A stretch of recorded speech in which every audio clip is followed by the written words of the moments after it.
దేవుని నామమునకు మహిమ కలుగును గాక. Heavenly light ministries global plate hour ఆధ్వర్యంలో జరుగుతున్న ఉదయకాలపు స్తుతి ఆరాధన కూడికు మిమ్మల్ని అందరినీ ప్రేమపూర్వకంగా ఆహ్వానిస్తున్నాను. యోహాను భక్తుడు శిష్యుడైన యోహాను, మరి ప్రభు రొమ్మును ఆనుకున్న శిష్యుడైన అపోస్తలుడైన యోహాను రాసిన మరి స్వార్థ పత్రికల్లో నుంచి అనేక అంశాలు మనము ధ్యానిస్తూ వస్తున్నాము. ఈ దినము ఆజ్ఞ అనేటువంటి ఆ మాట గురించి మనము ధ్యానిద్దాము. ఆజ్ఞ లేకుంటే ఆజ్ఞలు. అసలు ఆజ్ఞలు అంటే ఏంటి అని బైబిల్ ఏం చెప్తుంది? మరి బైబిల్లో ఆజ్ఞలు అనే పదము నమోదు చేయబడిన విధానం చూస్తే, దేవుడు తన ప్రజలకు ఇచ్చిన దైవిక సూచనలను మరి ఆజ్ఞలుగా మరి బైబిల్ గ్రంథం చెప్తా ఉంది. ఇంగ్లీష్ లో దాన్ని కమాండ్మెంట్స్ అంటారు. అంటే God is commanding something to the people to observe, to follow. మరి కొన్ని మాటలు ఆయన చెప్తా ఉన్నాడు, ఆజ్ఞ రూపకంగా చెప్తా ఉన్నాడు. వాటిని ప్రజలు నెరవేర్చాలని.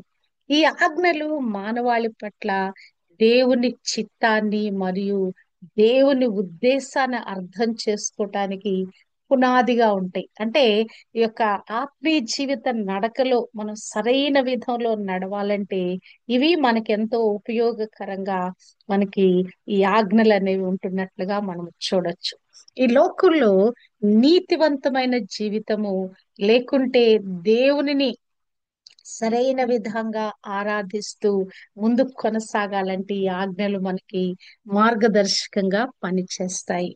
ఈ ఆజ్ఞలు దేవుని యొక్క హృదయాన్ని మనకు బయలుపరుస్తాయి. ఇదిగో మీరు ఇలా చేయండి అని చెప్పినప్పుడు దేవుని హృదయము మన ఎడల బయలుపరచబడినట్లుగా మనం చూస్తాము.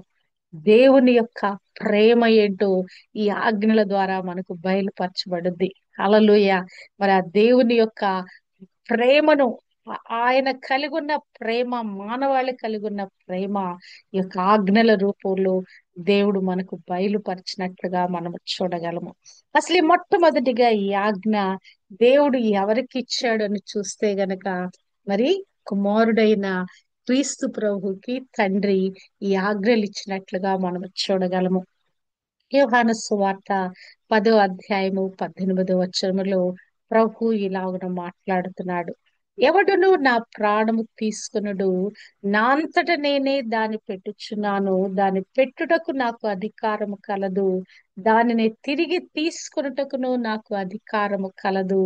నా తండ్రి వలన ఈ ఆజ్ఞ పొంది తినను. మరి యొక్క పాపం లోకంలో ప్రవేశించింది. ఆదికాండం 3వ అధ్యాయంలో మరి యొక్క ఆదాము అవ్వలు పాపం చేసినప్పుడు ఆ ప్రభు మానవాళిని రక్షించడానికి ఒక రక్షణ ప్రణాళిక రచించి ఆయన మరి స్త్రీ సంతానము ద్వారా ఆ సాతాను యొక్క తలను చితక తొక్కుతాను, మరి చితక తొక్కబడుతుంది అని మరి తండ్రి అయిన దేవుడు అక్కడ ఆ యొక్క రక్షణ గురించిన ఒక ప్రణాళికను ఆయన మరి కలిగి ఉన్నప్పుడు మరి ఆ ఆ ప్రణాళిక ప్రకారంగా నేను ఎవరిని పంపొద్దునంటే నేనున్నాను, నన్ను పంపు అని మరి ప్రభు బయలుదేరి వచ్చినట్లుగా మనం చూడొచ్చు.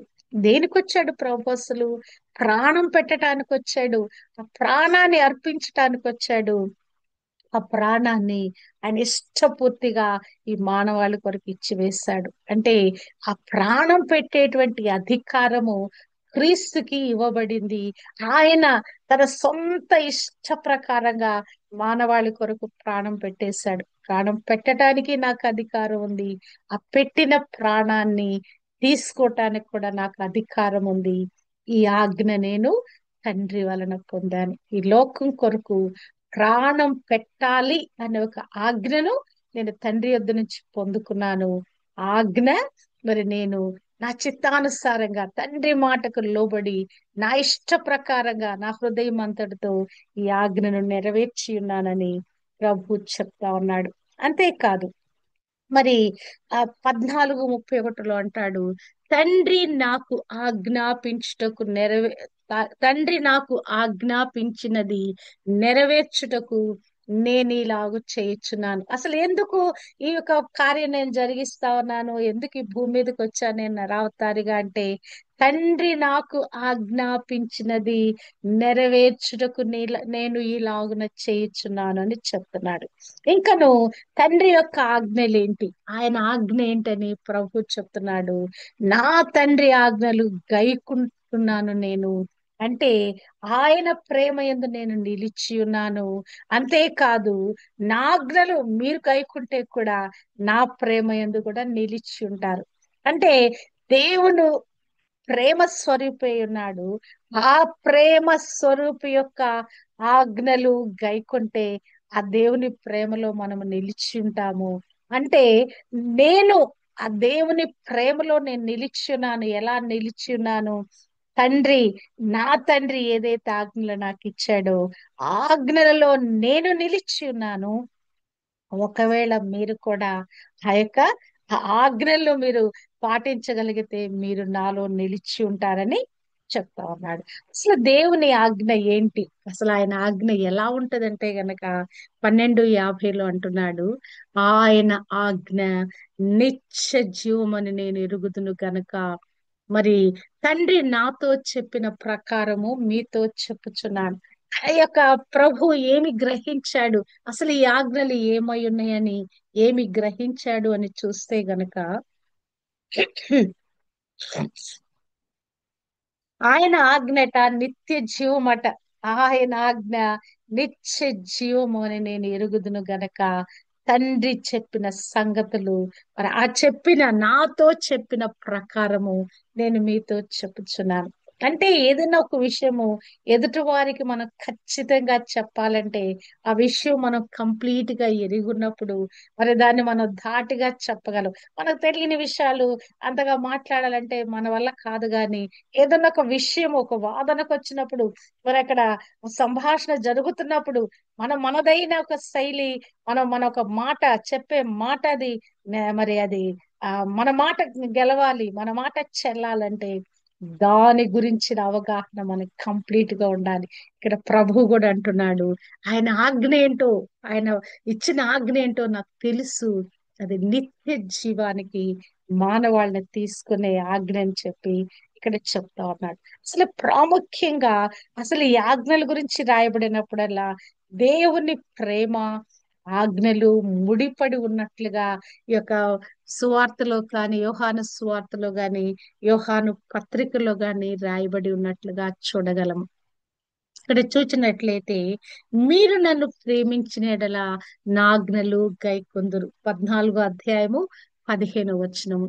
21 వచనంలో అంటున్నాడు, నా ఆజ్ఞలు అంగీకరించి వాటిని గైకొను వాడే నన్ను ప్రేమించువాడు. రెండు మాటలు ఒకటే. ఒకటేమో ప్రేమిస్తే ఆజ్ఞలు గైకొంటారు. ఆజ్ఞలు గైకొనటం అంటే ఏంటి? నన్ను ప్రేమించటం. ఇక రెండు చూడండి. ఇక్కడ నన్ను ప్రేమిస్తే నా ఆజ్ఞలు గైకొంటారు మీరు. ఇంకొకటి, నా ఆజ్ఞలు అంగీకరించి వాటిని గైకుంటే నన్ను ప్రేమించు. అంటే ప్రేమకు ఆజ్ఞలకు అవినాభావ సంబంధం ఉన్నట్లుగా చూస్తున్నాం. అంటే దేవుని ఆజ్ఞలు మనం నెరవేరుస్తున్నామంటే దేవుని ప్రేమిస్తున్నామని ఇక్కడ మనము అర్థం చేసుకోవచ్చు.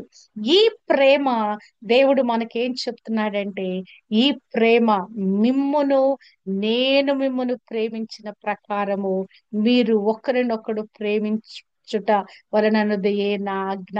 ఈ ప్రేమ మరి ఈ యొక్క ఆజ్ఞ, నా యొక్క ఆజ్ఞ ఏమైందంటే, నేను మిమ్మల్ని ప్రేమించాను, మరి మీరు కూడా ఒకరినొకరు ప్రేమించాలి. ఇది శిష్యులతో చెప్పబడుతున్న మాట అండి.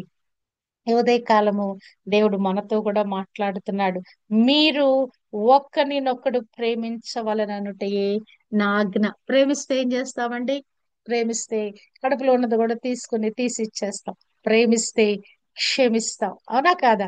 ఎవరి మీదైనా మనకు ప్రేమ ఉందనుకో, మరి అసలు వారి కొరకు ఏమైనా చేయడానికి మనం సిద్ధపడతాం. ఒక్కరినొకరు ప్రేమించుకోవాలి.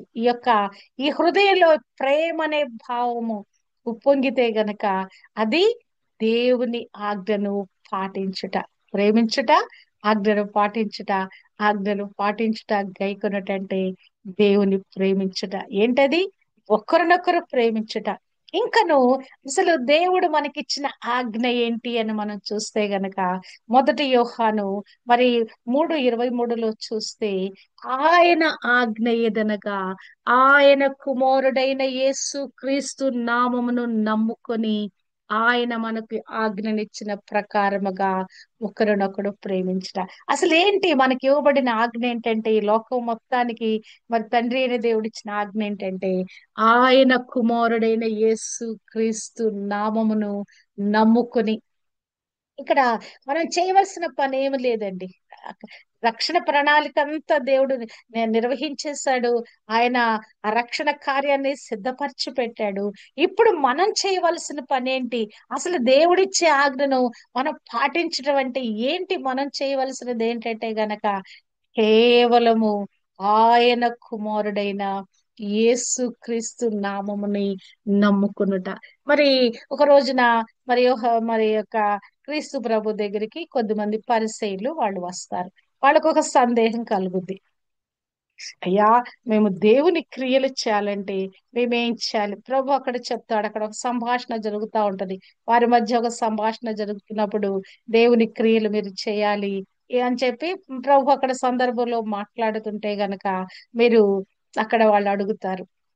మేము దేవుని క్రియలు జరిగించుటకు 6వ అధ్యాయము 28, 29 ఏమి చేయవలనని ఆయనను అడుగగా యేసు ఆయన పంపిన వాని యందు మీరు విశ్వాసం ఉంచుటయే దేవుని క్రియ అని వారితో చెప్పాను. ఈ లోకంలో చాలా సార్లు మనం దేవుని పనులు మనం చేయాలంటే అసలు మొట్టమొదటిగా దేవుని కొరకు మనం చేయవలసిన పని ఏంటి అంటే గనక ఆయన నామమును నమ్ముకొనుట. మీరు ఆయన పంపిన వాని యందు మీరు విశ్వసించుటే దేవుని యేసు క్రీస్తు నామమును నమ్ముకున్నట్టు ఎంతకు మించిన ఇక మంచి కార్యం లోకంలో లేదండి. ఎంతకు మించిన శుభవర్తమానము లోకంలో మరి లేదు. ఏంటి ఆ శుభవర్తమానము? క్రీస్తు ఈ లోకానికి వచ్చాడు, మరణించాడు, ప్రాణం పెట్టాడు, సమాధి చేయబడ్డాడు, తిరిగి లేచాడు, ఆరోహణం వెళ్ళాడు, తిరిగి వస్తాడు. ఈ సువార్త మనకు వినిపించబడింది. వినిపించబడిన సువార్తలో మరి ఆ యొక్క కేంద్రమైన అంశం ఏంటంటే గనక ప్రభుని నమ్మటం. క్రీస్తు ప్రభుని రక్షకుడిగా నమ్మటం. మన ఆయన మన జీవితాలను, మన ఆత్మీయ జీవితాలను రక్షించేవాడని మనం నమ్ముట. దేవుని క్రియలు మనం చేయటానికి ఈ లోకంలో దేవుని చేత మనం నియమించబడ్డాం. అసలు ఆ ప్రాముఖ్యమైన ఆ క్రియ ఏంటని చూస్తే గనక ఆయనను విశ్వసించుట, ఆయనను నమ్ముట. ఎవరాయన? క్రీస్తు ప్రభుని కుమారుడైన యేసు క్రీస్తుని మనము ఆయన నామాన్ని మనం మరి నమ్ముకొనుట. అంటే మరొక ఆజ్ఞగా దేవుడు ఏం చెప్తున్నాడంటే సహోదరుని కూడా ప్రేమింపవలనను ఆజ్ఞను మనం ఆయన వలన పొందుకొని ఉన్నాము. ఏంటదా సహోదరుని ప్రేమించుట? దేవుని ప్రేమించువాడు తన సహోదరుని కూడా ప్రేమించాలి. అంటే దేవుని ప్రేమించినట్టు మన కంటికి దేవుడు కనిపిస్తున్నాడా? లేడు. మామూలుగా ఏం చెప్తాడు? మా మా మా లోకంలో ఏం చెప్తారు? నువ్వు దేవుడు లాంటి వాడవు, దేవుడు లాంటి వాడిగా సహాయం చేసావు అంటే దేవుని ప్రేమ మన క్రియలలో మనం కనపరచాలి కదా. దేవుడు ఎలా ఉంటాడో తెలియదు. దేవుడు అంటే ఎవరు? ఉపకారము చేయవాడు దేవుడు, మంచి చేయవాడు దేవుడు, మేలు చేసేవాడు దేవుడు, క్షేమము కలుగు చేయవాడు దేవుడు. అవునా కదా? కనుక ఎవరైనా సరే ఒక మంచి పని, మేలుకరమైన పని, ఇంకేదైనా మనకి ఆపదలో ఆదుకున్నప్పుడు మనం చాలా సార్లు దేవుడు లాగా వచ్చి అడ్డుపడ్డామండి, దేవుడు లాగా ఆదుకున్నామండి కదా. దేవుడు అనే పదాన్ని మనుషులకి మనం ఆపాదిస్తాం. ఎందుకు? ఆ జరిగిన కార్యాలను బట్టి. అంటే దేవునిని మనము కలిగి ఉన్నాము, దేవుని మనం ప్రేమిస్తున్నామంటే దేవునిని ప్రేమించుచు ఆయన ఆజ్ఞలను నెరవేర్చు వారమైతే మరి దేవుడు దేవునిని ప్రేమించుచున్నామని దాని వలనే ఎరుగుదుము. మన ఈ లోకంలో నేను దేవుని ప్రేమిస్తున్నానంటే చూస్తున్న సాటి సహోదరుని ఆ ఆ యొక్క దేవుని ప్రేమ క్రియలు మనం కనుపరచగలిగితే అదే దేవుని ప్రేమించుట. ఒకడు మరి ఎంతో విపరీతమైన పరిస్థితిలో ఉన్నాడు. చావు బతుకుల మధ్య ఉన్నాడు. మనం చేయగలిగిన ప్రేమ పని ఏంటండి? ఆయన కొరకు ప్రార్థించుట. నిస్సహాయ స్థితిలో ఉన్నాడు. దేవునికి మొరపెట్టలేని పరిస్థితిలో ఉన్నాడు. ఆయన పక్షాన మనం ప్రార్థన చేయట, ఆయన ప్రేమిస్తున్నామంటే కదా. నశించిపోతున్న ఈ లోకము, నిత్య నరకాగ్నికి వెళుతున్న ఈ లోక ప్రజల నిమిత్తము విజ్ఞాపన చేయుట, దేవుని ప్రేమించుట. మనకి ఆ దేవుని ప్రేమిస్తున్నాము అనేటువంటి ఆ క్రియ మనము క్రియారూపకంగా మానవుల ఎడల చూపించబద్దులమై ఉన్నాం. ఇంకా నువ్వు చూస్తే గనక మరి ఆ దేవుని ప్రేమించుట అనేది అదే భారమైన పని కాదంట. ఆయన ఆజ్ఞలు భారమైనవి కాదు. ఇదెంతో మరి చాలా సులువైన కార్యంగా దేవుని ఆజ్ఞలు పాటించడం అనేది మరి అది చాలా సులువైన కార్యము. ఎప్పుడైతే దేవుని ప్రేమించటం మొదలు పెడతామో ఆ ప్రేమ మనలోంచి ఏం చేస్తుందంటే ఆ ప్రేమను ఎదుటి వారిని మా మానవుని రూపంలో ఉన్న సహోదరుని ప్రేమించటానికి మన హృదయాల్లో ఒక బబ్లింగ్ ఉంటదండి. ఎవరికైనా సహాయం చేయాలంటే గనక మన లోపల ప్రేమ పొంగుద్ది. అయ్యో వాళ్ళ ఆపదలో ఉన్నారు, వాళ్ళ శ్రమలో ఉన్నారు, వారి ఇరుకులో ఉన్నారు, వారి ఇబ్బందిలో ఉన్నారు, లేకుంటే వాళ్ళకు అవసరతలో ఉన్నారు. వాళ్ళ యొక్క శ్రమ అంతా కూడా మన శ్రమ అయిపోద్ది. వారి బాధ అంతా మన బాధ అయిపోద్ది. వారి అవసరత మన అవసరత అయిపోద్ది. అంటే ఈ ప్రేమ గల హృదయము దేవుడు మరి మన అవసరత ఏం గమనించాడు ఆయన? ఆ పాపము చేసి అందరూ కూడా దేవుడు అనుగ్రహించే మహిమను పోగొట్టుకొని అందరూ నిత్య నరకాగ్ని పాలైపోయారు కదా. ఆ దేవుని హృదయ స్పందన, ఆ ప్రేమ స్పందన ఏం చేసింది? కుమారుని ఇచ్చివేయటానికి ఆయన ప్రోత్సాహపరిచింది. అవునా కదా? ఆ రక్షణ కార్యము కుమారుని పంపించి లోక పాపముల కొరకు ఆయన బలిగా చేసి ప్రాయశ్చిత్తంగా చేసి వారిని రక్షించటానికి ఆయన ఏ విధంగా ఆయత్తపరచబడ్డాడు. మనము కూడా ఈ దేవుని ప్రేమతో నింపబడినప్పుడు సాటి మానవుని ఎడల ఇదే ప్రతిస్పందన, దేవుని ప్రేమ ప్రతిస్పందనను మనం పొందుకుంటాము. ఇక్కడ మరి పత్రికలలో మరి ఆయన మరి ఇక్కడ సువార్తలో కూడా ఒక క్రొత్త ఆజ్ఞను మరి మీకు నేను రాస్తున్నానమ్మా. క్రొత్త ఆజ్ఞగా ఏం చెప్తున్నానంటే మొదటి నుండి మనకు కలిగిన ఆజ్ఞనే మరలా ఒక క్రొత్త ఆజ్ఞగా నేను రాస్తున్నాను. ఏంటది? సహోదరుని ప్రేమించు, నీ సహోదరుని ప్రేమించు. ఇదే మనం ఒకరినొకరు ప్రేమించుటే దేవుడు మనకిచ్చిన ఆజ్ఞ. మనం ఎప్పుడు కూడా మరి ఆయనలో ఆయనలో నిలిచి ఉండటే, ఆయనను ప్రేమించుటే, ఆయన ఆజ్ఞలు గైకొనుటే. ప్రేమించండి, ప్రేమిస్తే ఆజ్ఞలు గైకొన్నట్లు. ఆజ్ఞ ఆజ్ఞలు నెరవేర్చాలంటే దేవుని ప్రేమించండి. ఇవన్నీ కూడా ఈ ప్రేమకి ఆజ్ఞకి ఉన్నటువంటి కనెక్షన్, ఇంటర్ కనెక్షన్ చూస్తే నిజంగా దేవుడు చెప్పిన మాటలు ఈ యొక్క బైబిల్ గ్రంథంలో మీరు ఇలా నడవండి అని, ఇలాగన చెయ్యండి అని చెప్పబడిన ఈ బోధ మనము నెరవేర్చుటే దేవుని ప్రేమించినట్లుగా అని మరి ఇక్కడ రాయబడినట్లుగా మనం చూడగలము. అసలు ఈ ఆజ్ఞలు గైకొనటం అంటే ఏంటి? ప్రభుని అనుసరించటం అంటే ఏంటి? ఆయనను ఎరిగి ఉండుట కదా. ఎప్పుడు ఈ ఆజ్ఞలు మనం పాటించగలము? ప్రభుని ఎరిగే కొద్దీ ఆయన ఆజ్ఞలు పాటించాలనే ఆ మనస్సు మనకు వచ్చేస్తుంది.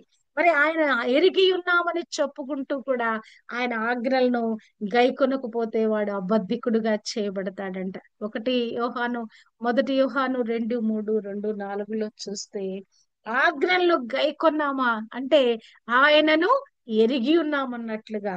ఒకవేళ ఎరిగి ఉన్నామని చెప్పి కూడా ఆజ్ఞలు గైకొనకపోతే అది అబద్ధంగా ఉంటది.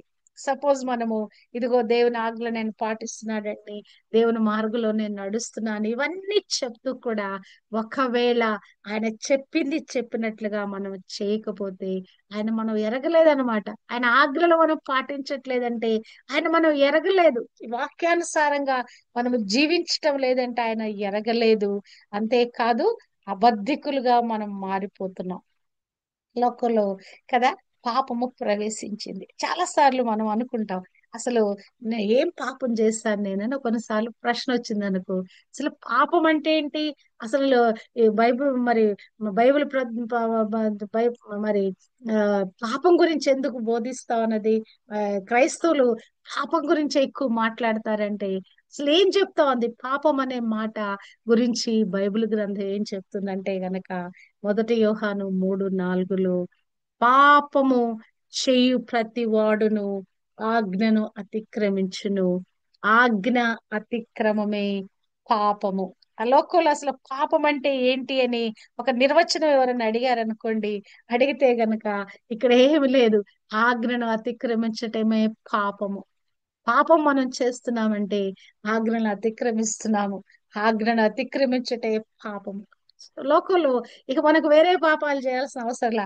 ఇదిగో అబద్ధం ఆడవద్దు అనే ఒక ఆజ్ఞ ఉంది. ఈ ఆజ్ఞ నెరవేర్చలేదా మనం పాపం చేసిన వారము. ఇంకొకటి చేయవద్దు అని రాసింది. అది మనం చేయలేకపోయామా పాపం చేసిన వారం. అంటే పలకబడిన, మనకు అనుగ్రహించబడిన, మనతో చెప్పబడిన ఈ మాటలు ఆజ్ఞల రూపంలో కమాండ్స్ గా, ఇదిగో God has commanded certain things, వాటిని మనము అనుసరించకపోవటమే పాపము. ఆజ్ఞను అతిక్రమించుటే పాపము. పాపము చేసేవాడు ఏం చేస్తా ఉన్నాడు? ఆజ్ఞను అతిక్రమించుట. చాలాసార్లు మనకి ఎందుకు మన ప్రార్థనలకు జవాబులు రావటం లేదని ఒక ప్రశ్న కలుగుద్ది మనకి. మరి అంటే జవాబులు పొందుకోవటానికి కూడా దేవుని ఆజ్ఞలు పాటించుటనే ఒక ఇక్కడ కనెక్షన్ ఉన్నట్లుగా మనం ఈ వాక్యంలో చూడొచ్చు. 1 యోహాను 3 అధ్యాయము 22 వచనంలో చూస్తే మనము ఆయన ఆజ్ఞలను గైకొనుచు ఆయన దృష్టికి ఇష్టమైనవి చేయుచున్నాము గనక మనము ఏమి అడిగినను అది ఆయన వలన మనకు దొరుకును. మనం ఎందుకు కొన్నిటికి మనం జవాబులు, మనం అడిగిన వాటికి ఆ జవాబులు మనం పొందుకోలేకపోతున్నాము? దేవుని వలన ఆ యొక్క జవాబు మనకెందుకు దొరకటం లేదని చూస్తే గనక ఆయన ఆజ్ఞలను గైకొంటూ ఆయన దృష్టికి ఇష్టమైనవి మనం చేయాలి. కష్టపడేవి దేవునికి అయిష్టమైనవి చేస్తే కాదు గాని ఆయన ఆజ్ఞలను గైకొంటూ దేవుడు చెప్పిన మాటలను పాటిస్తూ ఆయన దృష్టికి ఇష్టమైనవి మనం చేసామంటే గనక మనం ఏమి అడిగినను అది ఆయన వలన మనకు దొరుకును. హల్లెలూయా. మన ప్రార్థనలకు జవాబు పొందాలంటే ఆయన ఆజ్ఞల ప్రకారం మనం నడవాలి. ఆయనకు ఇష్టమైన పనులు మనం చేయాలి. ఇష్టలుగా, దేవునికి ఇష్టలుగా మనం మార్చబడాలి. దేవుని సంతోష పెట్టువారుగా మనం మార్చబడాలి. దావీదు అంటాడు, నేను ఆయనకి ఇష్టను గనుక ఆయన నాకు తన ప్రతిఫలం ఇచ్చెను కదా. పౌలు భక్తుడు అంటాడు, నేను దేవుని సంతోషపరచాలని చూస్తున్నానా మనుషులు సంతోషపరచాలని చూస్తున్నానా? అంటే దేవునికి ఇష్టమైన కార్యము అంటే ఆయన ఆజ్ఞలు గైకుంటూ, ఆయనను ప్రేమిస్తూ ఆయన ఆజ్ఞలు గైకుంటూ అమ్మా మరి పొరుగు వాణ్ణి కూడా ఒకరినొకరు సహోదరులు ప్రేమించుట అనే ఈ ఆజ్ఞలు మనం పాటించుట ద్వారా మరి మనము చేసే ప్రతి ప్రార్థనకు జవాబు మరి అనుగ్రహించబడుతున్నట్లుగా చూడగలము. మరి ఈ యొక్క ఆజ్ఞలు గైకొనుట అనేది మనకి ఎలా తెలుస్తుంది అంటే గనక దేవుడు మనకి అనుగ్రహించిన ఆత్మ మూలముగా మనము ఈ ఆజ్ఞలు పాటించుట అనే విషయాన్ని మనము అభ్యాసంగా మనము చేయగలము. 1 యోహాను 3:24లో చూస్తే ఆయన ఆజ్ఞను గైకొనువాడు ఆయన యందు నిలిచిండును, ఆయన వాని యందు నిలిచిండును, ఆయన మన యందును నిలిచి ఉన్నాడని ఆయన మనకు అనుగ్రహింప చేసిన ఆత్మ మూలముగా తెలుసుకొని ఉన్నాము. ఇది సెల్ఫ్ మనం టెస్ట్ చేసుకున్నాం అనుకోండి, నిజంగా నేను దేవునిలో ఉన్నానా అని గనక మనం అనుకుంటే ఆత్మ మూలముగా నిజంగా ఆత్మలో కూర్చొని మనం అవలోకించుకుంటున్నప్పుడు, ఆయన సన్నిధికి వెళ్ళి మనల్ని మనం పాండర్ చేసుకున్నప్పుడు, మన లోతుల్లోకి వెళ్ళి మనను మనం వివేచించుకుంటూ, మన ఆత్మీయ జీవితం గురించి లోతుల్లో మనను మనం పరిశీలించుకుంటూ పరీక్షించుకుంటూ మరి దేవుని సన్నిధిలో ప్రార్థన చేసే కొద్దీ ఆత్మ మూలముగా ఆయన మనకు అనుగ్రహింప చేసిన ఆత్మ మూలముగా మన ఆత్మీయ జీవితం యొక్క ఆ పరిమాణము మనకు తెలుస్తుందండి.